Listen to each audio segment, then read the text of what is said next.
بسم اللہ والصلاۃ والسلام علی رسول اللہ وبعد. کیسے ہیں آپ لوگ؟ الحمدللہ. کل کیا بات ہوئی تھی؟ ہاں کل وہ ویس کرنے کا قصہ سنے تھے. اس سے پہلے ایک آیت یا ایک حدیث کیا سیکھے تھے ہم لوگ؟ من احدث فی امرنا ھذا ما لیس منہ فہو رد. ماشاء اللہ، بہت اچھا. ہاں، اس کے بعد پھر کیا سیکھا تھا؟ ویس کرنے کا قصہ. پھر اس کے بعد توبہ اور استغفار کے بارے میں جانا تھا نا. آج انشاءاللہ ویسے ہی سب سے پہلے ہم لوگ ایک آیت یاد کریں گے، اس کے معنی کو سمجھیں گے. پھر اس کے بعد قرآن کے قصوں میں سے ایک قصہ جانیں گے، اور پھر یہ جانیں گے کہ رمضان کا مہینہ وجے کا مہینہ ہے، فتح کا مہینہ. تو سب سے پہلے آتے ہیں ہم آیت کی طرف. آیت ہے آج کی وَلَا تَقْفُ مَا لَيْسَ لَكَ بِهِ عِلْمٌ. سورہ الاسراء کی آیت نمبر 36 نمبر کی آیت ہے.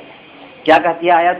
وَلَا تَقْفُ مَا لَيْسَ لَكَ بِهِ عِلْمٌ، کہ جس چیز کا تمہیں گیان نہ ہو، علم نہ ہو، اس کے پیچھے مت پڑو. کیا مطلب؟ یعنی جس چیز کا ہمیں علم نہیں ہے اس کے پیچھے ہمیں نہیں پڑنا چاہیے. بات واضح ہے نا؟ یعنی ہر چیز میں اللہ کے ساتھ میں ہو، کسی کے ساتھ بھی معاملہ ہے، اس میں ایسی چیز کے پیچھے نہیں پڑنا چاہیے جس کا ہمیں گیان نہیں ہے.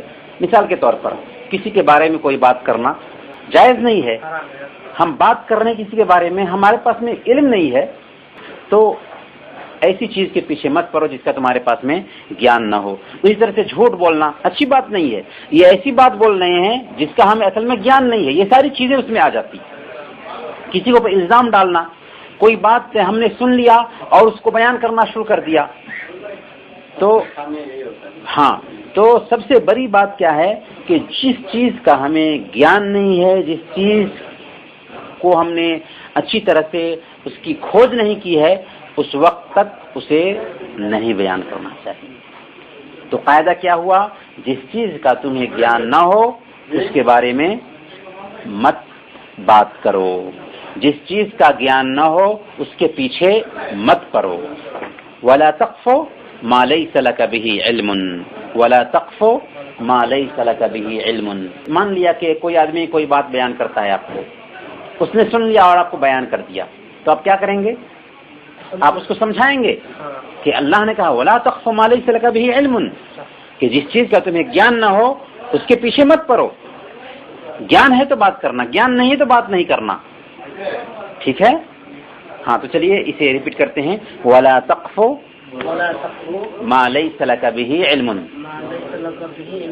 وَلَا تَقْفُ مَا لَيْسَ لَكَ بِهِ عِلْمٌ وَلَا تَقْفُ مَا لَيْسَ لَكَ بِهِ عِلْمٌ وَلَا تَقْفُ مَا لَيْسَ لَكَ بِهِ عِلْمٌ وَلَا تَقْفُ مَا لَيْسَ لَكَ بِهِ عِلْمٌ. اس کا مفہوم تو سمجھ میں آ گیا جی؟ کیا مفہوم ہوا؟ اس کے پیچھے نہیں لگنا. گیان ہے تو گیان سے بات کرنا، تو ہمیں نہیں پڑھنا. کسی کی بات پہ کان نہیں دھرنا. کوئی آدمی آپس میں بات کر رہا ہے، اس کے پیچھے جا کر کے ہم سننا شروع کر دیں، یہ بھی غلط ہے نا. یا کسی نے کوئی بات کیا تو جس چیز کا ہمیں گیان نہیں اس کے پیچھے نہیں پڑنا چاہیے. اب ہم قصہ کی طرف آتے ہیں. آج کا قصہ ہے جس کا نام ہے اصحاب فیل کا قصہ. اصحاب فیل، فیل کا ارتھ ہوتا ہے ہاتھی. ہاں، ہاتھی والوں کا قصہ. ہاتھی والوں کا قصہ کیا ہے؟ آپ لوگوں کو معلوم ہے ہاتھی والوں کا قصہ؟ معلوم ہے؟ نہیں معلوم ہے؟ تھوڑا سا معلوم ہے. انشاءاللہ آج مکمل سنیں گے. محمد صلی اللہ علیہ وسلم کی پیدائش سے 50 دن یا 55 دن پہلے کی یہ کہانی ہے. کہانی کیا ہے؟ یمن ایک دیش ہے. یمن پہلے حبشہ کا گورنریٹ تھا. حبشہ ایک ملک تھا حبشہ کے انڈر میں یمن بھی آتا تھا. تو حبشہ کا جو بادشاہ تھا اس نے یمن پر ایک گورنر مقرر کیا تھا جس کا نام تھا ابرہا.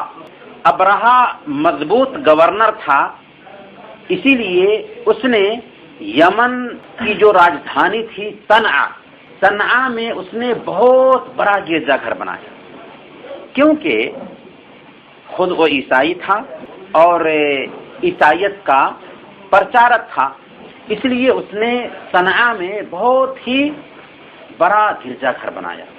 اس کے بعد اس نے چاہا کہ مکہ کو جو عربوں کے بیچ میں ایک سینٹر کی حیثیت حاصل ہے اس کو ختم کر کے صنعاء میں جو گرجا گھر ہے اس کو سینٹر بنا دیا جائے لوگوں کے لیے، عربوں کے لیے، کہ لوگ جو مکہ میں حج کرنے جاتے ہیں اس کے بجائے یہاں پر حج کرنے آئیں. تو عرب اگرچہ مورتی پوجک تھے، شرک ان کے اندر تھا، ان کے اندر کعبہ کا سمان بھی پایا جاتا تھا. تو انہوں نے سوچا کہ ایسا کیسے ہو سکتا ہے کہ ہم عیسائی کے چرچ کا درشن کرنے جائیں. عربوں کو غیرت آئی، یہاں تک کہ ایک عرب نے جا کر کے اس کے اندر پیخانہ کر دیا اور گندگی سے اس کی دیوار کو لپ دیا. تب اس کو بہت غصہ آیا ابرہا کو، جو گورنر تھا یمن کا حبشہ کی طرف سے، اور اس نے پوری پلاننگ کے ساتھ ایک فوج تیار کی تاکہ مکہ میں جو کعبہ ہے اس کو گرا دیا جائے. ایک فوج تیار کیا، اس کے اندر ہاتھی بھی تھے، سب کے سب لے کر کے وہ آیا. جب طائف کے قریب میں پہنچا تو وہاں پر بہت سارے جانور تھے مکہ والوں کے چر رہے تھے. اس میں عبد المطلب کے بھی 200 اونٹ تھے. ان سارے جانوروں کو اس کی فوج کے لوگوں نے ہکا کر کے لے جا کر کے قید کر لیا. عبد المطلب کو خبر ملی کہ ہمارے جانوروں کو اس نے قید کر لیا ہے، تو عبد المطلب گئے ملنے کے لیے ابرہا سے. ابرہا کے پاس میں گئے تو ابرہا اپنی سبھا میں بیٹھا ہوا تھا. جب دیکھا عبد المطلب کو تو عبد المطلب اپنے قوم کے سردار تھے اور ان کی چلتی تھی مکہ میں، تو سمان کے لیے کھڑا ہوا اور ان کے برابر میں بیٹھ کر کے بات شروع. عبد المطلب سے کہا کہ بتائیے کس لیے آنا ہوا آپ کا؟ عبد المطلب نے کہا کہ آپ کے لوگوں نے ہمارے جو 200 اونٹ کو قید کر لیا ہے، بس اسی کے لیے میں آیا ہوں. تو ابرہا نے کہا کہ جب آپ یہاں پر آئے تو آپ کا سمان تھا میری نظر میں، لیکن جب آپ نے اونٹ کی بات کی تو آپ کا سارا سمان جاتا رہا. کیوں؟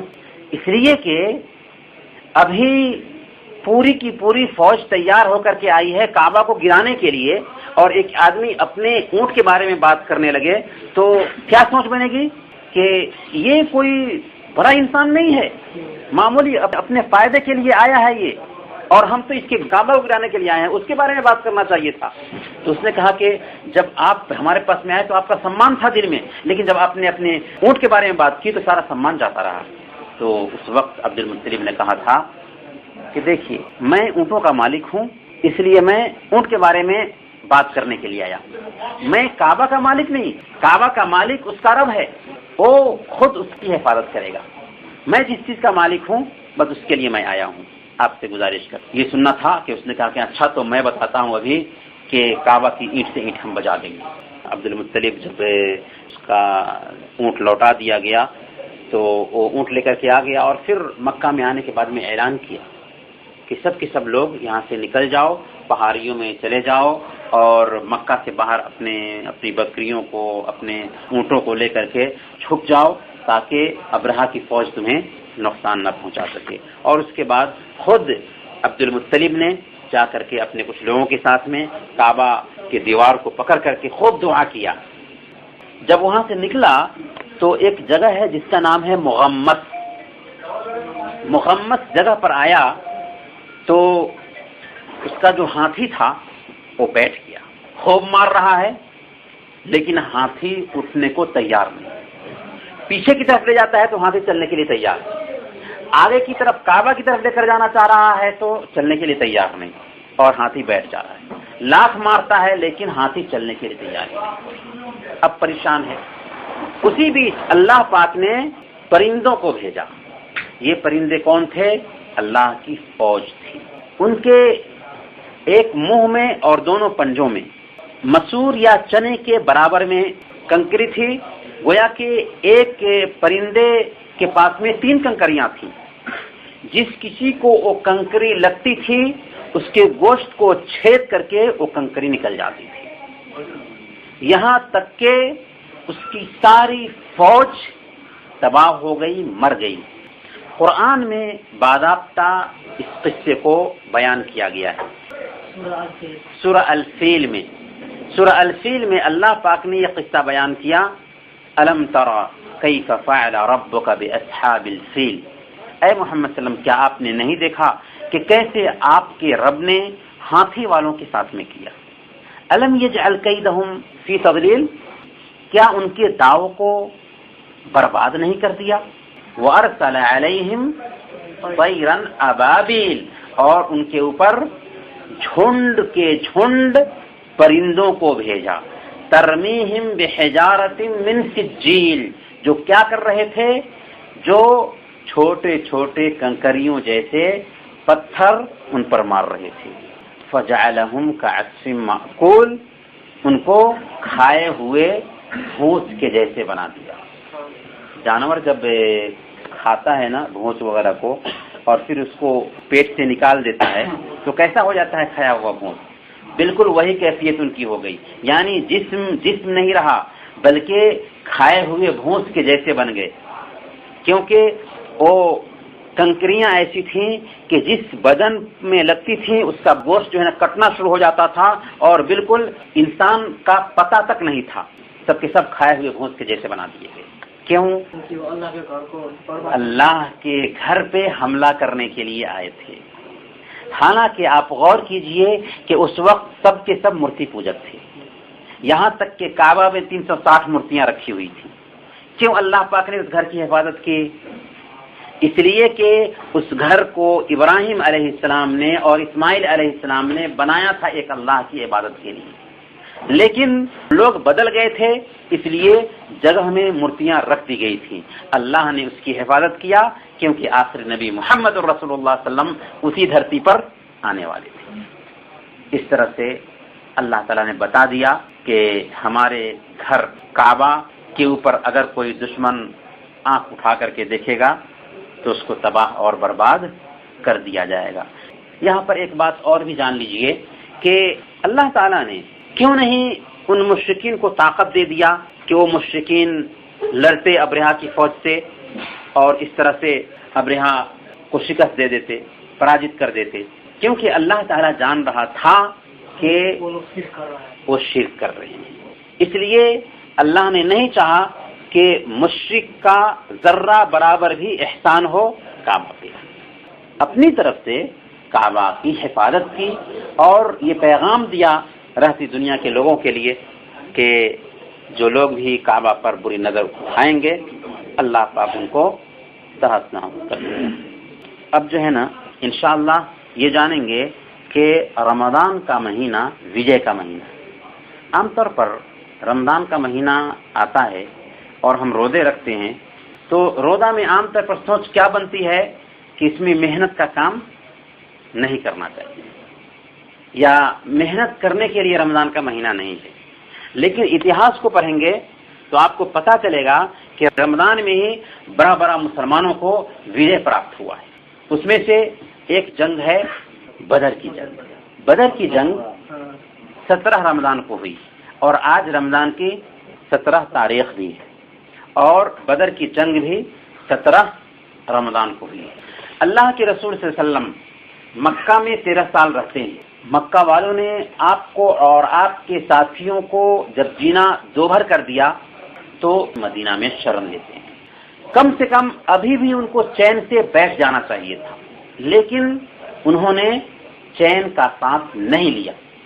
بار بار سوچتے تھے کہ کیسے مدینہ میں یہ لوگ جو شرم لے چکے ہیں ان کو نقصان پہنچایا جائے، کیسے وہاں پر بھی ان کو مٹایا جائے. اس کے لیے باضابطہ سب سے پہلے اس نے کیا کیا، عبداللہ بن ابی جو منافقوں کا سردار تھا اور مدینہ کے لوگ اس کو اپنا سردار بنانے والے تھے، قریش کیا کرتا تھا؟ قریش عبداللہ بن ابی کو خط لکھتا کہ تم نے محمد اور ان کے ساتھی کو پناہ دیا ہے، تو ایک دن آئے گا کہ ہم تمہارے اوپر حملہ کریں گے، تمہارے مردوں کو غلام بنا لیں گے، تمہاری عورتوں کو بھی غلام بنا لیں گے، اور اس طرح سے تمہارا ستیہ ناش کر دیں گے۔ پھر مہاجرین جو مدینہ میں شرن لے چکے تھے، ان کو بھی مکہ والے قریش کے لوگ دھمکی دیتے تھے کہ تم سوچ رہے ہو کہ مکہ سے نکل کر کے مدینہ میں ہم نے شرن حاصل کر لیا ہے تو بچ جاؤ گے، نہیں بچو گے، ہم وہاں پہ بھی حملہ کریں گے اور تمہاری اینٹ سے اینٹ بجا دیں گے۔ یہاں تک کہ ہم دیکھتے ہیں کہ قرز بن جابر الفہری ایک آدمی ہے، اس نے باضابطہ دھاوا بولا مدینہ والوں کے جانوروں پر، یعنی مدینہ سے باہر میں کچھ جانور وغیرہ چرنے کے لیے اپنے چرواہوں کے ساتھ میں رکھے گئے تھے، تو کتنے جانوروں پہ دھاوا بول کر کے اس کو ہکا کر کے وہ لے گیا۔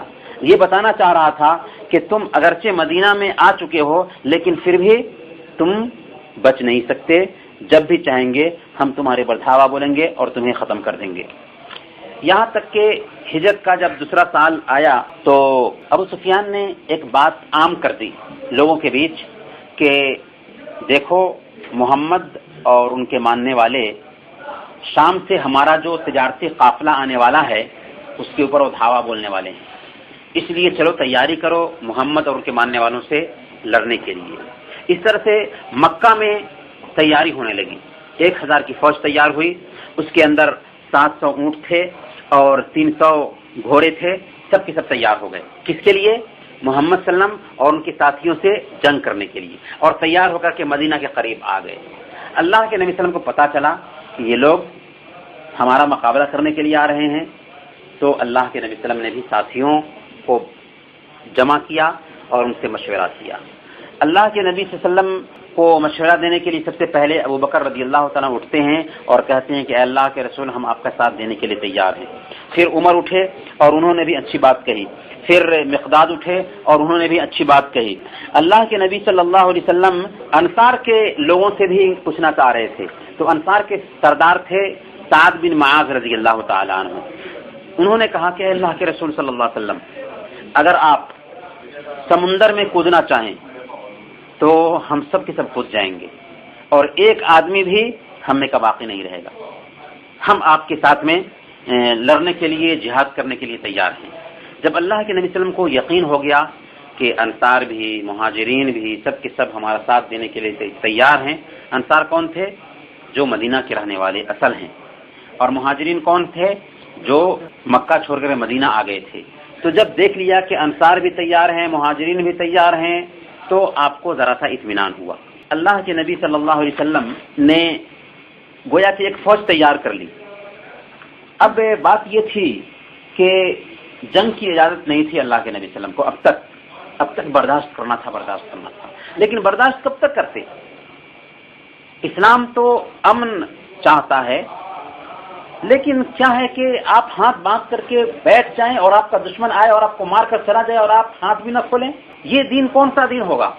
اب تک کے برداشت کرتے آئے تھے، لیکن اب پانی سر سے اونچا ہو چکا تھا، اسی لیے اللہ پاک نے آیت اتاری وَأُذِنَ لِلَّذِينَ يُقَاتَلُونَ بِأَنَّهُمْ ظُلِمُوا وَأَنَّ اللَّهَ عَلَى نَصْرِهِمْ لَقَدِيرٌ، کہ جن لوگوں کے ساتھ میں جنگ کی جا رہی ہے اب ان کو اجازت دی جا رہی ہے، یعنی صحابہ کو اب اجازت دی جا رہی ہے کہ وہ جنگ کر سکتے ہیں، اللہ تعالیٰ ان کی مدد کرنے والا ہے۔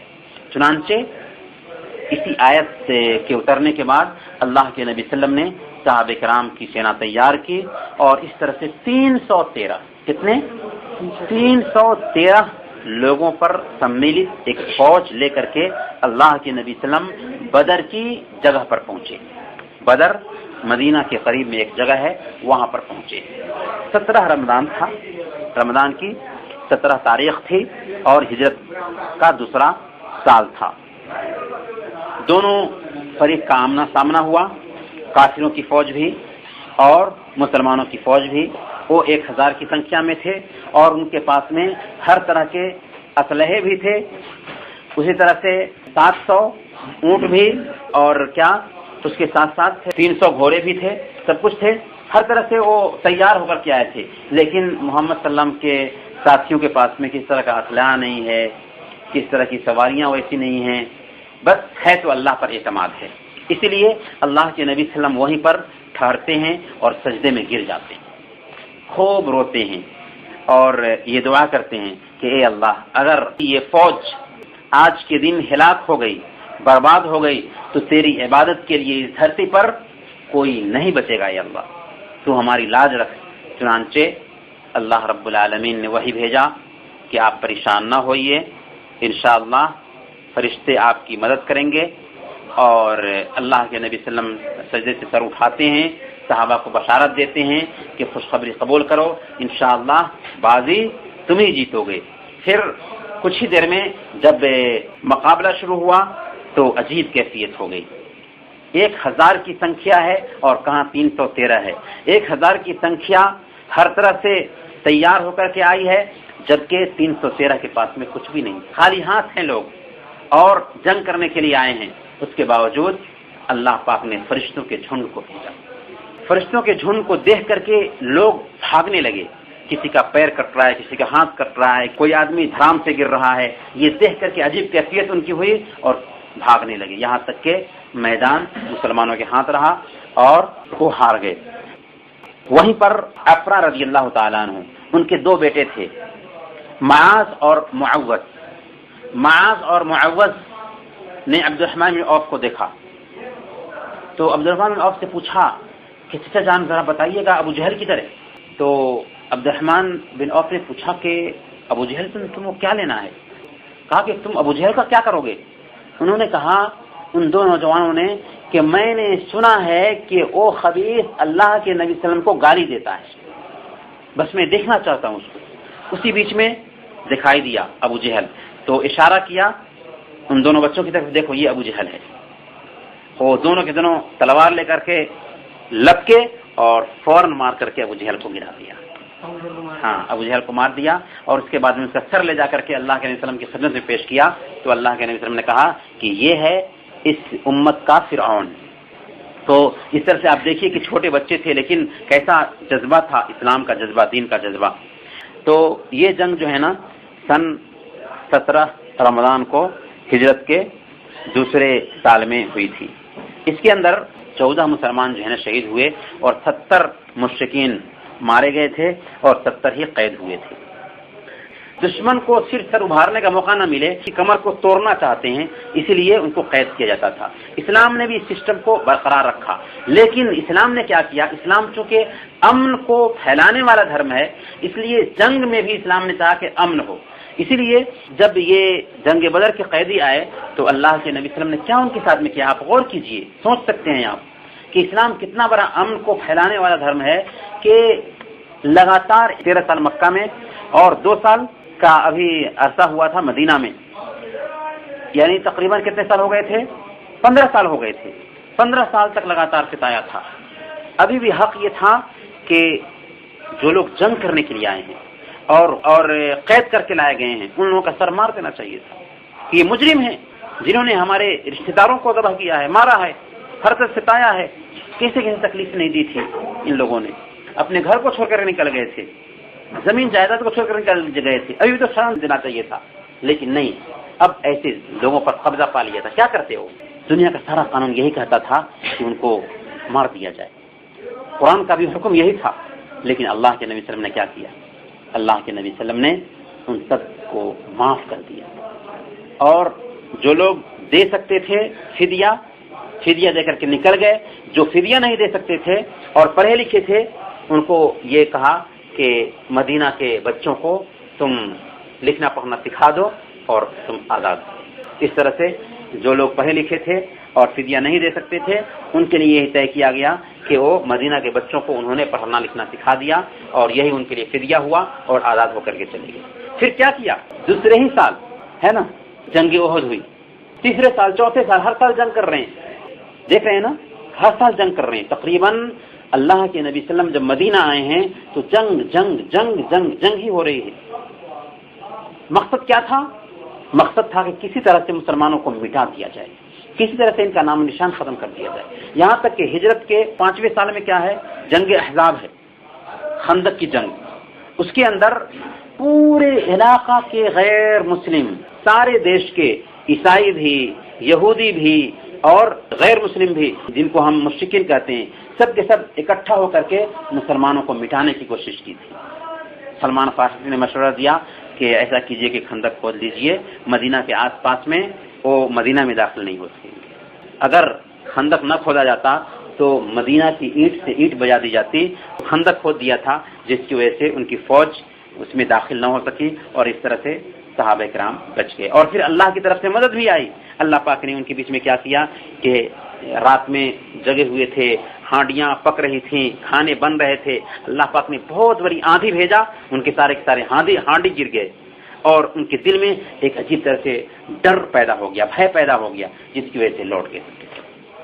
تو اللہ پاک نے ایسا انتظام کیا، مسلمانوں کو بچایا، جبکہ وہ ان کے قبضہ میں آ چکے تھے۔ اگر ان پہ قابو پا لیتے تو ایک بوٹی بھی نہیں بچتی، لیکن اللہ نے کیسے بچایا ان کو، اور آج اسلام پوری دنیا میں پھیل رہا ہے انہی لوگوں کے بعد۔ کیسے بچایا اللہ پاک نے؟ تو واقعی ہم اللہ کے لیے جب تیار ہو جاتے ہیں، اللہ کا نام لینے کے لیے، تو اللہ بچاتا ہے۔ ورنہ تصور نہیں کر سکتے تھے کہ خندق کی جنگ میں ایک انسان بھی اللہ کا نام لینے والا بچ جائے گا، کیونکہ انہوں نے پلاننگ کی تھی، سارے ملکوں کے لوگوں کو اکٹھا کر لیا تھا، عیسائی ہیں، یہودی ہیں، سب کے سب اکٹھا ہو گئے تھے اسلام کے خلاف میں۔ لیکن اللہ پاک نے سبوں کے دل میں ایک ڈر پیدا کر دیا، اور وہ جو خندق بھی کھودا تھا اس کی وجہ سے بچا ہوا، اور اس طرح سے سب کے سب چلے گئے۔ اب ہم دیکھتے ہیں کہ آپ نے سنا ہوگا حدیبیہ کی سندھی۔ حدیبیہ کی سندھی میں کیا ہوا تھا؟ حدیبیہ کی سندھی میں یہ ہوا تھا کہ بار بار جنگ ہو رہی ہے، اللہ کے نبی صلی اللہ علیہ وسلم جنگ سے بھی پریشان ہو گئے تھے۔ اسی لیے ایک مرتبہ اللہ کے نبی صلی اللہ علیہ وسلم نے خواب دیکھا۔ خواب یہ تھا کہ مکہ جا کر کے عمرہ کر رہے ہیں، مدینہ میں ہیں، اور خواب دیکھا کہ جا کر کے عمرہ کر رہے ہیں۔ اللہ کے نبی صلی اللہ علیہ وسلم جب جگتے ہیں تو صحابہ کرام سے اس کا ذکر کرتے ہیں کہ میں نے خواب دیکھا ہے کہ میں عمرہ کر رہا ہوں۔ چنانچہ 1400 صحابہ کی ایک جماعت تیار کی اور گئے عمرہ کرنے کی ارادہ سے۔ لیکن مکہ میں داخل ہونے سے پہلے عثمان رضی اللہ تعالیٰ عنہ کو بھیجا تاکہ پتہ لگا کر کے آئیں کہ مکہ کی سچویشن کیا ہے، کیا وہ لوگ اجازت دیتے ہیں نہیں دیتے ہیں۔ تو عثمان رضی اللہ تعالیٰ عنہ کو روک لیا گیا۔ اب صحابہ کرام حدیبیہ کی جگہ پر ٹھہرے تھے، وہیں پر سب کے سب، اور عثمان رضی اللہ تعالیٰ عنہ کو انہوں نے روک لیا تھا۔ تو خبر ایسی پھیل گئی تھی کہ یہ لوگ عثمان رضی اللہ تعالیٰ عنہ کو مار دیے۔ تو صحابہ کرام نے آپس میں یہ طے کیا کہ ہم یہاں سے اس وقت تک نہیں جائیں گے جب تک کہ عثمان کے خون کا بدلہ نہ لگے۔ لیکن عثمان رضی اللہ تعالیٰ کے بارے میں پتہ چلا کہ نہیں، وہ ابھی بھی محفوظ ہیں، مارا نہیں گیا ہے۔ اور کئی لوگ جو ہے نا اس وقت بات کرنے کے لیے آئے مکہ سے اللہ کے نبی صلی اللہ علیہ وسلم کے پاس میں حدیبیہ میں، کسی کی بھی گفتگو سے اتفاق نہ ہو سکا، سہمتی نہ ہو سکی۔ ایک آدمی آیا سہیل بن عمر، تو سہیل بن عمر سے تقریباً سہمتی ہو گئی۔ اللہ کے نبی صلی اللہ علیہ وسلم سے اس نے کچھ شرط رکھا۔ شرط کیا تھی اس کو ہم جانتے ہیں۔ سب سے پہلے سندھی جب لکھی جا رہی تھی تو اس میں لکھا گیا یہ سندھی تیار کی جا رہی ہے محمد رسول اللہ کی طرف سے۔ تو سہیل نے کہا کہ نہیں، میں یہاں پہ رکوں گا، محمد لکھیں، محمد بن عبداللہ لکھیں، رسول اللہ مت لکھیں، کیونکہ میں آپ کو رسول نہیں مانتا۔ سہیل نے کہا میں آپ کو رسول نہیں مانتا، اگر رسول مانتا تو کیا مسئلہ تھا؟ تو اللہ کے نبی صلی اللہ علیہ وسلم نے کہا کہ علی اس کو کاٹ دو۔ علی لکھ رہے تھے، اللہ کے نبی صلی اللہ علیہ وسلم تو لکھنا نہیں جانتے تھے نا، تو علی کاٹنے کے لیے تیار نہیں ہوتے، ہم کیسے کاٹ دیں جبکہ آپ اللہ کے رسول ہیں، میں کیسے کاٹ دوں اس کو؟ تو اللہ کے نبی صلی اللہ علیہ وسلم نے کہا کہ اچھا بتاؤ کہاں پہ لکھا ہے محمد رسول اللہ؟ تو رسول اللہ کو اللہ کے نبی صلی اللہ علیہ وسلم اپنے ہاتھ سے مٹا دیا۔ پھر آگے سندھی میں پہلے نمبر پر سندھی کیا تھی؟ پہلا نمبر تھا کہ دیکھو اس بار تم عمرہ نہیں کر سکتے، اگلے سال آؤ تو عمرہ کر سکتے۔ دوسرا پوائنٹ دیکھو 10 سال تک ہم میں اور تم میں جنگ بند رہے گی، 10 سال تک کوئی بھی ایک دوسرے سے جنگ نہیں کر سکتا۔ ٹھیک ہے، اس سے بھی اتفاق، اللہ کے نبی صلی اللہ علیہ وسلم اتفاق کر لے رہے ہیں۔ تیسرا پوائنٹ دیکھو اگر تم میں کا کوئی آدمی اسلام سے پھر جاتا ہے تو قریش کے حوالے اسے کرنا ہوگا، لیکن اگر ہم میں کا کوئی آدمی اسلام قبول کر لیتا ہے تو تم اس کو اپنے پاس نہیں لے سکتے۔ یہ کیسی سندھی تھی؟ الٹی سندھی۔ لیکن اللہ کے نبی صلی اللہ علیہ وسلم اس پہ بھی کہتے ہیں ہاں کوئی بات نہیں، کوئی بات نہیں۔ کیوں؟ کیونکہ جو اسلام قبول کرتا ہے نا تو کبھی بھی نہیں جاتا ہے۔ ہاں، ایک تو بات یہ ہے کہ جو اسلام قبول کر لے گا وہ پھر نہیں سکتا، اور پھر وہاں سے جو لوگ اسلام قبول کریں گے، مکہ سے جو لوگ اسلام قبول کریں گے، ان کو ہمارے قبضے میں نہ کرنے کی بات ہے. تو جو مومن ہوگا نا، ایمان والا ہوگا، وہ اپنے ایمان کی حفاظت کرے گا، ہے کہ نہیں؟ کتنی بھی پریشانی آ جائے. دیکھا نہیں مکہ میں جو لوگ اسلام قبول کرتے تھے 13 سال تک دیکھا لوگوں نے کیسے پریشانیاں نہ جھیلی، لیکن ایک بھی آدمی اسلام سے پھر گیا ہو؟ خباب ہیں، بلال ہیں، کیسے زمین پہ آگ جلا دی جاتی تھی اور اس کے اوپر بھاری پتھر ڈال دیا جاتا تھا. آج کس کو سزا دی جا رہی ہے ویسے؟ لیکن اس کے باوجود بھی ایک ایک اللہ کی بات کرتے تھے. تو اللہ کے نبی صلی اللہ علیہ وسلم نے اس کو بھی مان لیا. اس وقت صحابہ کرام پریشانی کی بات تھی. کیا ہم مسلمان اتنے گرے ہوئے ہیں کہ جو بھی وہ کہہ رہے ہیں اس کو ہم مان لیں؟ ایسا نہیں ہو سکتا. عمر فاروق ہیں، جذبات میں آگے تھے، کہا کہ اے اللہ کے رسول، کیا ہمارا دین حق نہیں ہے؟ کہا کہ ہاں دین حق ہے. کہا کہ وہ باطل پر نہیں ہے؟ ہاں وہ باطل پر ہیں. تو پھر کیوں ہم گر کر کے معاہدہ کر رہے ہیں؟ کیوں گر کر کے صلح کر رہے ہیں، سمجھی کر رہے ہیں؟ کسی کو بات سمجھ میں نہیں آ رہی. یہاں تک کہ اللہ کے نبی صلی اللہ علیہ وسلم نے سب کو جب حکم دیا کہ بھئی دیکھو اس سال ہم لوگ عمرہ نہیں کریں گے، اگلے سال عمرہ کرنا ہے، اور ہم لوگ لوٹ چلتے ہیں، یہیں پر بال کاٹ لیتے ہیں اور اسی طرح سے اپنا جانور ذبح کر لیتے ہیں، اگلے سال آئیں گے تو ہم عمرہ کریں گے. کوئی بات ماننے کے لیے تیار نہیں. اللہ کے نبی صلی اللہ علیہ وسلم اپنے خیمہ میں جاتے ہیں تو ام سلمہ ان کی بیوی تھی، انہوں نے مشورہ دیا، کہا کہ ایسا کیجئے کہ آپ پہلے بال کاٹیے اور جانور ذبح کیجئے، جب آپ کو لوگ دیکھیں گے تو سب کے سب جانور ذبح کر لیں گے، بال کاٹ لیں گے. کچھ لوگ بولتے ہیں نا عورت سے مشورہ نہیں لینا، عورت سے مشورہ لینا چاہیے، عورت سے باتیں کرنی چاہیے. بیوی جو ہے بہت اچھا مشورہ دیتی ہے. اللہ کے نبی صلی اللہ علیہ وسلم کو ام سلمہ نے اتنا اچھا مشورہ دیا تھا، تو جا کر کے بال کٹوا لیا اور جانور ذبح کیا، تو سب کے سب تیار ہو گئے بال کاٹنے کے لیے اور جانور ذبح کرنے کے لیے. یہاں تک کہ کتنے لوگوں نے بال چھل رہے تھے، کتنے لوگوں کا سر کاٹ دیا غصہ میں، پتہ نہیں چلا. برکیس وہاں پر ہمیں دیکھنا یہ ہے، اصل میں بتانا کیا چاہ رہا ہوں، مکہ کی وجے پر ہم آ رہے ہیں، بتانا یہ چاہ رہے ہیں کہ وہاں پر سندھی ہوئی تھی کہ 10 سال تک ہمارے اور تمہارے بیچ میں جنگ نہیں ہوئی. پھر عربوں کے بیچ میں یہ بات بھی پائی جاتی تھی کہ اگر تمہارے ساتھ میں کوئی دوسرا قبیلہ ملنا چاہتا ہے تو مل سکتا ہے، اور ہمارے ساتھ میں کوئی قبیلہ ملنا چاہتا ہے تو مل سکتا ہے. تو ہوا کیا، خزاعہ قبیلہ تھا جو مسلمانوں کے ساتھ میں مل گیا تھا، اور دوسرا قبیلہ تھا بنو بکر، یہ قریش کے ساتھ میں مل گیا تھا. یعنی خزاعہ اور بنو بکر میں جنگ چلی آ رہی تھی. عربوں میں یہ روایت تھی کہ بھئی دو قبیلے آپس میں اختلاف کر رہے ہیں تو ہمارے بیچ میں سندھی ہو گئی نا، ہم دونوں کے دونوں جنگ نہیں کریں گے. کون؟ مسلمان اور قریش. تو اب اگر دوسرے قبیلے بھی ایک دوسرے کے ساتھ میں ہونا چاہتے ہیں تو ہو سکتے ہیں. تو کیا کیا، بنو خزاعہ مسلمانوں کے ساتھ میں ہو گئے اور بنو بکر قریش کے ساتھ میں ہو گئے. تو خزاعہ اور بنو بکر میں بھی اب جنگ نہیں ہونی چاہیے. لیکن کچھ ہی دنوں کے بعد بنو بکر اور خزاعہ میں پھر جنگ ہوئی، اور ابھارا تھا اس پر قریش نے ان کو، اور بنو خزاعہ کے 20 آدمیوں کو لوگوں نے مار دیا. اس میں ساتھ دیا تھا قریش نے، اسلحہ کے ذریعہ، آدمیوں کے ذریعہ ساتھ دیا تھا. بہت خلاف کیا تھا، انہوں نے مار دیا 20 آدمی کو.